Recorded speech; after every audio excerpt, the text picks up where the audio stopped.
各位觀眾朋友，如果要評選2026年全世界風險最高、最容易非自然死亡的職業，火力軍絕對會把票投給俄羅斯空天軍的戰略轟炸機飛行員。為什麼？因為現在這批飛行員最大的夢魘根本不是烏克蘭的防空飛彈，而是他們自己坐着的那架隨時會解體的飛機。以前我們總說俄羅斯的轟炸機只要一升空，北約的雷達網就會緊張到拉響警報。結果到了2026年，這些飛機不用別人打，他們自己就會在半空中表演自由落體，而且不止一架。就在刚刚6月15日，俄羅斯的西伯利亞腹地又發生了一起嚴重空難，一架重達上百噸的圖 2M3 重型戰略轟炸機在光天化日之下機頭朝下，直接垂直砸向了地面，在河畔炸出一朵巨大的黑色蕈狀雲。這可是俄羅斯核武三位一體的絕對主力，就莫名其妙的在自家大後方墜毀了。這到底是飛行員的致命失誤，還是烏克蘭不為人知的致命襲擊？今天火力軍就帶大家看看這起離奇的墜機事件到底是怎麼把俄羅斯給逼上絕路的。這起事件到底是自毀還是烏克蘭的襲擊呢？我們把目光拉到墜機現場，還原一下最後那幾十秒。時間是2026年6月15日，地點在俄羅斯西伯利亞伊爾庫茨克的卡门卡村附近。如果大家去翻地圖，就會發現這個地方距離俄羅斯在遠東非常重要的戰略重地貝拉亞空軍基地只有短短的20到25公里。在這個距離上，飛機通常已經進入了準備降落的進場階段。從網絡上流出的畫面可以清楚看到，這架圖 2M3 當時的飛行姿態已經完全失控，它並沒有像一般飛機迫降那樣帶有滑翔角度，而是機頭死死地朝下，幾乎是以垂直的角度絕望地朝着安加拉河畔的曠野砸下去。伴隨着一聲沉悶的巨響，上百噸的金屬機身撞擊地面，瞬間升起了一團巨大的黑色蕈狀雲。通過畫面我們可以簡單推測，這次摧毀並非是烏克蘭的飛彈或是無人機造成的，確實是一場意外，但這反而更加恐怖。甚至有俄羅斯的軍官透露，還不如讓烏克蘭襲擊算了。為什麼這麼說呢？別着急，我們往下看。事情發生後，俄羅斯國防部的反應速度出奇的快，他們馬上發布了官方聲明，證明這確實是一架隸屬於俄羅斯圖 2M3 戰略轟炸機。官方給出的說法是，這架飛機在當時正在執行例行訓練飛行，並且正處於準備返回基地的進場降落階段。聲明中還特別強調了2個重點：第一，這架飛機當時沒有攜帶任何實彈武裝；第二，初步調查的事故原因指向引擎故障或是致命的機械故障。這份聲明裡面藏着的資訊量其實非常驚人。首先，我們來看官方為什麼非得着急強調沒有攜帶實彈。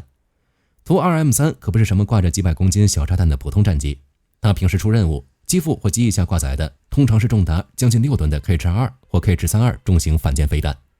這種飛彈不僅帶有1噸重的高爆彈頭，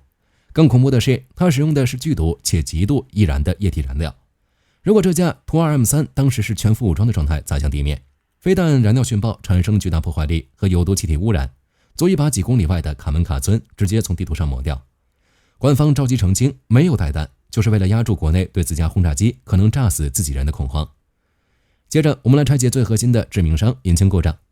對於一架重型轟炸機來說，在進场降落階段發生引擎故障，絕對是飛行員能遇到最絕望的死局。图 2M3 為了配合可变后掠翼的設計，在降落時必須把機翼完全展開，以此來獲得最大的升力。在這個階段，飛機的飛行速度非常慢，空氣阻力極大，全靠尾部的2具 NK25 渦輪扇引擎提供推力來維持平衡。當時的狀況應該是在低空、低速、高阻力的狀態下，其中1具引擎突然熄火失去動力，2具引擎的推力瞬間變得極度不平衡，也就是所謂的不對稱推力。幾十噸的推力落差會瞬間把機身往失去動力的那一側猛力拉扯，導致戰機發生不可逆的嚴重側傾。在高度只有幾百公尺的空中，飛行員根本沒有足夠的高度和速度去重新啟動引擎，也無法修正飛行姿態。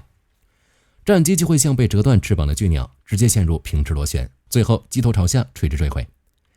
相比於在烏克蘭前線被防空飛彈擊落，這種在自家覺得安全的西伯利亞大後方因為機械故障而摔飛機的慘況，對俄羅斯空天軍高層來說反而是更加毛骨悚然的警訊。被敵人打下來，說明對手的戰術厲害，但因為零件壞掉、引擎熄火而自己掉下來，說明整個俄羅斯空軍的後勤維保體系、零件供應鏈，甚至机體本身的金屬疲勞都已經爛到了骨子裡。而這架在西伯利亞墜毀的圖 2M3 不是一個孤立的意外，這頭誕生於冷戰時期的空中怪獸，當初到底被賦予了什麼樣恐怖的戰略定位？為什麼它最初出現在烏克蘭戰場上的時候能讓澤倫斯基睡不着覺？後來烏克蘭是怎麼打破它的神話的呢？圖 2M3 北約代號匿火 C，了解冷戰歷史的軍迷都知道，這架飛機是那種純正的蘇聯暴力美學。它擁有非常具有辨識度的可變後掠翼設計，機翼展開時可以在低空獲得巨大的升力，把機翼往後收折時，2具推力狂暴的引擎能把它直接推上2馬赫以上的超音速。在俄羅斯核武3位一體的威慑架構中，它是长程航空兵的絕對中堅主力。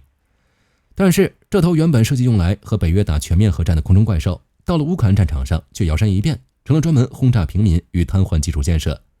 俄軍非常清楚烏克蘭防空網的厲害，所以圖 2M3 根本不敢向前跨越一步。他們採用了一種非常無賴的防区外打擊戰術。這些轟炸機從內陸機場起飛，慢條斯理地飛到俄羅斯領空邊界，或者在絕對安全的黑海上空徘徊，在完全不進入烏克蘭防空飛彈射程的情況下，直接按下發射鈕，把機腹下的致命武器扔出去，然後掉头就走。而他扔出去的武器正是烏克蘭防空部队曾经的夢魘 KH-22 以及現代化升級版的 KH-32 超音速巡弋飞彈。如果說普通的巡弋飛彈是一輛轿車，那 KH-22 就是一輛在天上狂飆的重型卡車。這款飛彈體積龐大，重量高達將近6噸。它最初的開發目的是掛載核彈頭，專門用來在遠洋獵殺美國海軍的尼米茲級航空母艦。如今俄軍把這種反艦飛彈拿來打烏克蘭地面目標，雖然因為導引系統老舊，這飛彈的圓周公算偏差大得離譜，精度非常差，但對於俄軍來說根本不需要準。一枚重達6噸的巨型飛彈在發射後迅速爬升到第6層邊緣，接着以超過4倍音速的恐怖極速，像一顆隕石一樣朝向烏克蘭的城市俯衝而下。當烏克蘭的防空雷達捕捉到它的訊號時，留給操作員的反應時間往往只剩下幾十秒，一般的老式防空系統根本追不上它的速度。就算它沒有直接命中目標，1噸重的高爆彈頭加上6噸重金屬彈體以4馬赫速度撞擊地面的龐大動能，直接能在市中心掀起一場毀滅性的災難。烏克蘭第涅伯羅的住宅大樓就是在這股純粹的物理暴力下被瞬間夷為平地。除了 KH-22， 图 2M3 還可以掛載大名鼎鼎的匕首级音速飞彈，這讓烏克蘭攔截壓力更加沉重。這架飛機曾經一度扭轉了戰場的局勢，把俄羅斯帶進了即將取勝的幻想中。因為只要俄軍飛行員乖乖待在幾百公里外的安全空域，丟完飛彈就跑，烏克蘭根本拿這頭高空死神毫無辦法。但戰爭的局勢往往會被一次不可思議的戰術反擊給徹底扭轉。之前說過，裝備的代差往往不能決定勝負，只有戰略和戰術思維上的強大才是取勝關鍵。而烏克蘭人在這方面無疑是甩了俄羅斯幾條街。他們破局用的武器不是歐美援助的高科技，而是一款從冷戰墳墓裡挖出來的老古董。用落後幾個時代的武器是如何摧毀俄羅斯取勝的關鍵裝備的呢？自從2022年全面開戰以來，這支風光無限的圖 2M3 機隊可以說是經歷了一場不折不扣的大失血。根據戰損情報交叉比對，開戰前俄羅斯具備實際作戰能力的图 2M3 數量非常有限，但打到現在，這支機隊已經損失了大約24架，相當於直接被打掉了機隊的70%以上。這種誇張的戰損是怎麼來的？我們回到2024年4月19日，那場載入史冊的高空極限狙殺。當天，一架俄軍的圖 2M3 剛剛在安全空域執行完轟炸任務，正準備返回北奧塞梯的莫茲多克空軍基地。就在他飛經俄羅斯南部斯塔夫羅波爾邊疆區上空時，異變突生，這架超音速轟炸機的尾部突然爆出一團烈火，隨後徹底失去平衡，陷入了无可挽回的平直螺旋，像片落葉一樣直墜地面。起初，俄羅斯國內還以為是一次機械故障，但烏克蘭情報總局和空軍隨後高調宣布，這是我們幹的。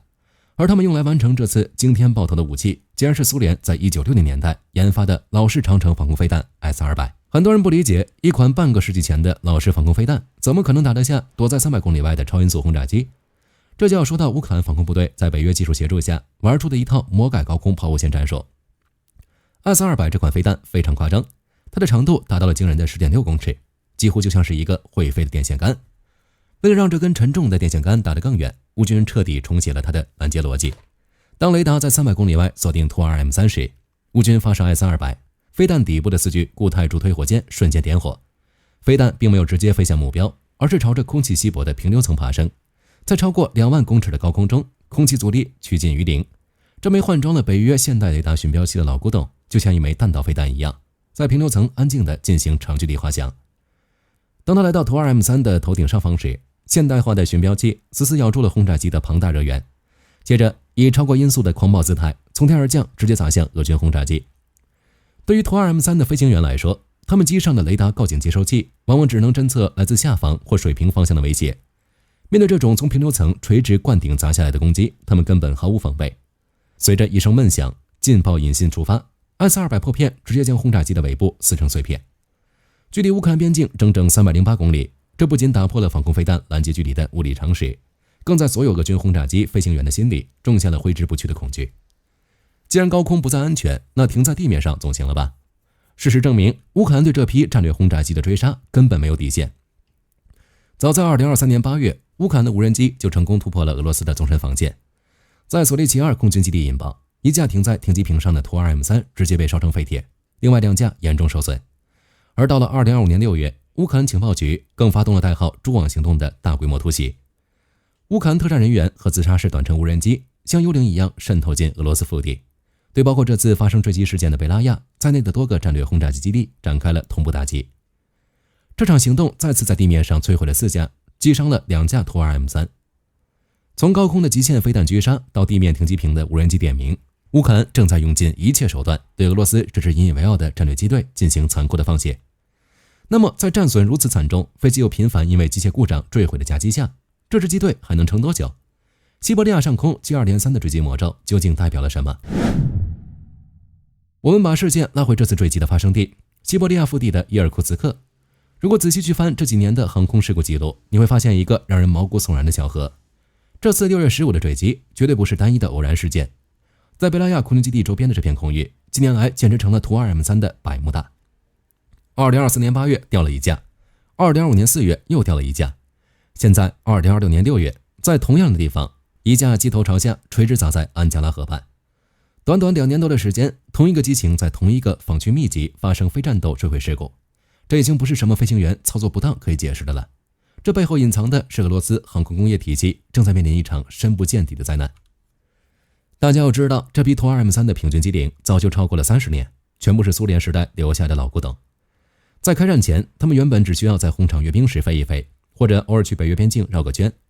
但開戰這幾年來，他們被迫進行了超高強度的實戰出勤。有的觀眾好奇，美軍服役50年的老兵比比皆是，為什麼沒有這麼大規模的摧毀呢？更不要說和图 2M 地位相當的戰略裝備了。俄烏戰場給我了一個結論：俄羅斯在我們過往印象的強大，完全是因為曾經那個不可一世的帝國蘇聯留下來的，並非是俄羅斯自己的強大。所以開戰後我們看到的各種打臉，完全是過於高估俄羅斯了。所以俄罗斯並不具備美國那樣的後勤維修能力，俄軍的飛機不僅不會維護，還要頻繁的出任務。為了躲避烏克蘭無人機突襲基地，俄羅斯高層只能下令這些重型轟炸機在各大基地之間頻繁轉場。今天飛北奧塞梯，明天飛西伯利亞，這種高頻率的起降與長途奔波，對於一架年過30的老飛機來說，簡直是在瘋狂透支機身壽命，讓金屬疲勞到達了臨界點。第二道致命傷就是我們常說零件斷供與後勤崩潰。當飛機的引擎、液壓系統和航電元件頻繁亮起紅燈時，俄羅斯的後勤地勤人員面臨的是一種無法言喻的絕望。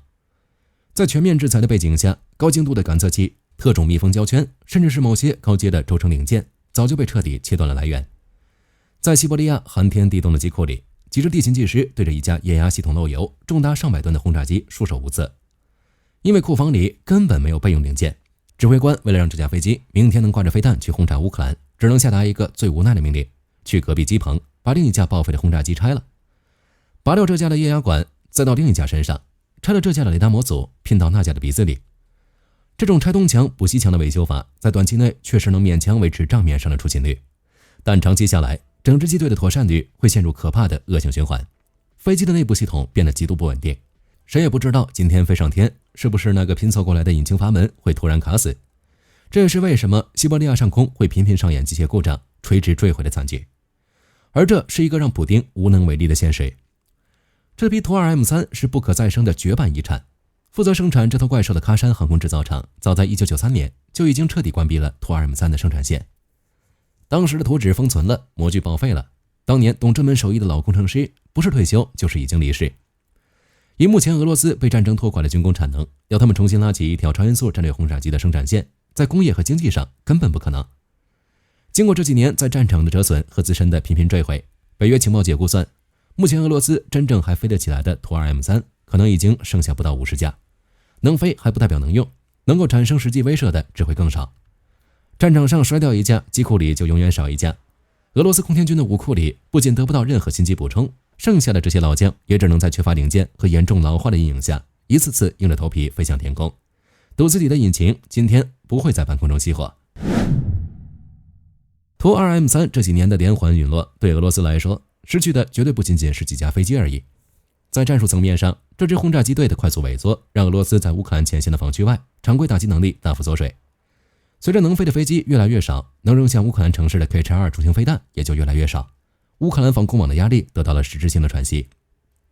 但在戰略層面上，這個影響更為致命。戰略轟炸機原本是俄羅斯用來威嚇北約世界、對抗北約擴張的最核心籌碼，他們的存在就是讓對手感到恐懼。可是現在，當北約的將領們透過衛星看到這支曾經讓整個歐洲戰栗的轟炸機隊，不僅被烏克蘭老式的防空飛彈擊落，被便宜的無人機在地面炸毀，甚至因為自家的後勤太爛，而在西伯利亞的曠野上接二連三的自己掉下來，俄羅斯空天軍的武力假象早被戳破了。當連自己的飛機都保養不好時，手裡的核威慑籌碼自然就打了大折扣。每一架在西伯利亞燃燒的金屬殘骸，每一名在坠毀前絕望彈射的飛行員，都在削弱着俄羅斯的戰略底氣。好了，關於圖22的故事今天就聊到這裡。你認為俄羅斯目前還能動用的圖22它有多少架呢？別忘了按讚訂閱，我是火力軍，我們下期再見。